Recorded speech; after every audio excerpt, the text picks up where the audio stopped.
Hello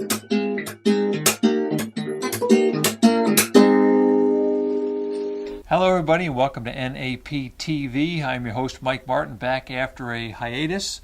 Sorry I was out for a little while after the car accident, but I'm all healed up, back on the job again, and glad to be with my friend Al Karam today, who's the Transportation Director for the Bethlehem Central Schools in just outside of Albany, upstate New York. Thank you, Al, for joining me today. I really appreciate it. My pleasure. The topic of today's episode with back to school time is two things. Number one, it's what kind of appearance do your drivers, what sort of impression do they make on the parents in the early part of school, and how important is that to your ultimate success over the course of a year? And secondly, is physical performance tests. Drivers in New York State have to meet certain physical performance tests in order to do their job and be bus drivers, and a lot of parents don't know that. So we want to spend some time today talking to Al about how he integrates both of those concepts into his operation and makes it a success for not only the kids but the parents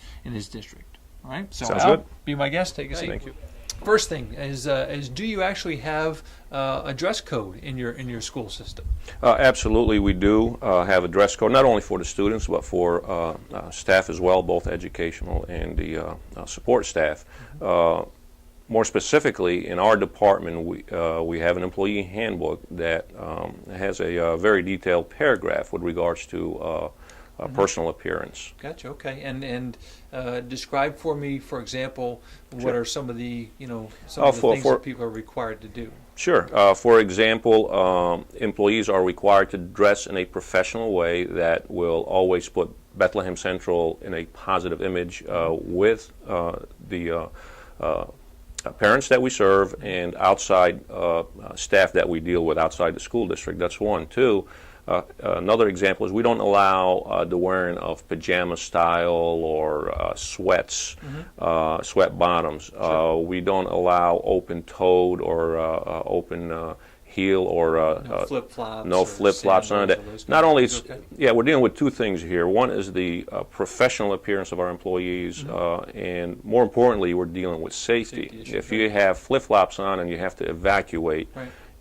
things may happen which may cause delays in that evacuation or cause injury to you, which will ultimately lead to injury or more injuries to the students. Gotcha. How about things, for example, like let's stay on footwear for a minute, things like heels or high heels? Right. No, we don't allow any heels that are higher than 1 1/4 inches.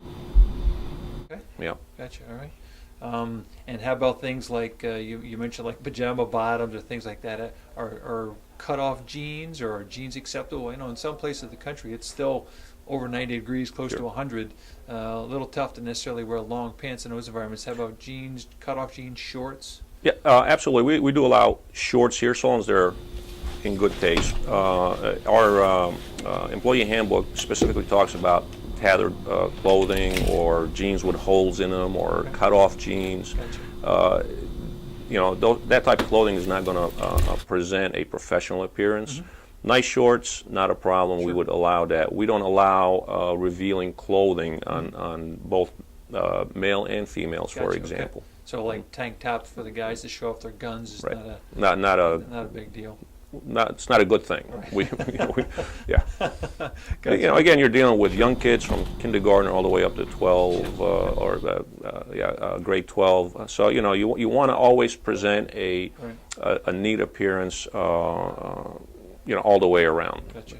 Make a good impression. How do your drivers react to that, Al? Is that something that they, how about newer drivers, for example? Are they surprised to learn that there's a dress code, or? I would say not, because we have a really good training program, and not only do we cover how to drive a school bus and all the safety-related issues with that, but these other what people may consider mundane issues, such as how they should be addressed. And again, we tie that again with safety. It's always about safety with us. At one time, we did provide uniforms, but not everybody was wearing them. And at $4,500 a year expense, if you're not going to wear them, we're not going to spend the money. We leave it now. If they want to buy their own, you can see I'm wearing a shirt with a logo on it. They could certainly do that and wear that. And some are opting to do it. Some are opting to follow our handbook, and dress appropriately and professionally. Gotcha. Al, how do you handle that? Do you ever get parental complaints about the way any of your employees are dressed or present themselves? Is that maybe once in a blue moon? Not a big issue. Okay. Not a big issue. Once in a blue moon, both myself and my assistant supervisors, they're on the ball. They're not afraid to bring somebody in, and take care of the problem on site. Once in a while, somebody may forget that they have flip-flops on. Right. Yeah. We'll see it. We'll correct them. More often than not, they're carrying or they have on the bus a pair of shoes that Something else as well. would throw Okay, on. sure. Yeah. All right. Interesting. What's the craziest thing anyone's ever worn to work? Well, for me, that one gentleman 4 or 5 years ago coming in with really tight sweatpants, it just looked very, very inappropriate, or the pajama pants, and now people nicknamed him as a pajama man. So we had to have a talk with him about that. Okay, I love it. He was literally rolling out of bed to come to work. It looked that way to me. Yeah. I love it. Yeah. Well, if you get up, I suppose, at 4:30 to go to work, maybe once in a while, but not Sure. really every day, right? Sure, That's great, sure. right? Well, I'll tell you what, we've got a couple things that we want to run by you, see what you think about them, and do me a favor, tell me what your reactions are to the following outfits, okay? Sure, not a problem. How about this?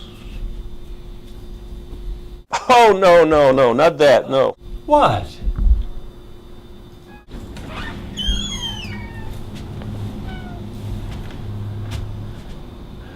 How's this? Will this work? Yeah, I can deal with that. That's all right.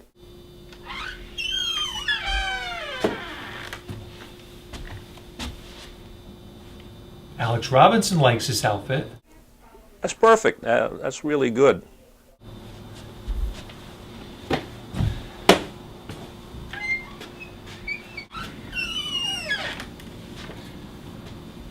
Do they have school buses in Bermuda?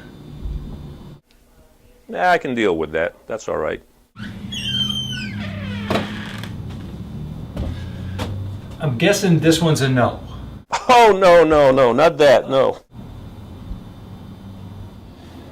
Hey, that brings us to the end of another exciting and fun-filled episode of NAPTV. Hope you enjoyed it. And seriously, though, think about the impression that your drivers are making on the kids and the parents in the community, especially as we go back to school. Very critical time of year for us as an industry and for you as individual operators.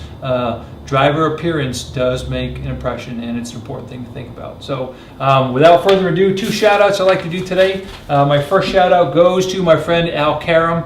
Al, thank you for being such a good sport. Thank you for letting us take your time, especially a week before school starts. I can't tell you how much we appreciate that. And be forewarned, we will be back to see you again. You're way too good on camera, my friend. Second shout out today goes to Mark Lindstrom from LaGrange, Georgia. Mark, give us a call here at NAPT HQ. We will send you a mug. We'll send you a pin. We'll send you an NAPTV. Oh, look at that. We'll send you an NAPTV hat. Thanks for watching NAPTV. Thanks for being an NAPT member. We really appreciate it. And for the rest of you, stay tuned. More fun to come on NAPTV, where we will continue to bring you information with imagination, and that is something that you can bank on. Thanks for watching. And I don't care what anybody says, comfort outweighs style by a mile. See ya.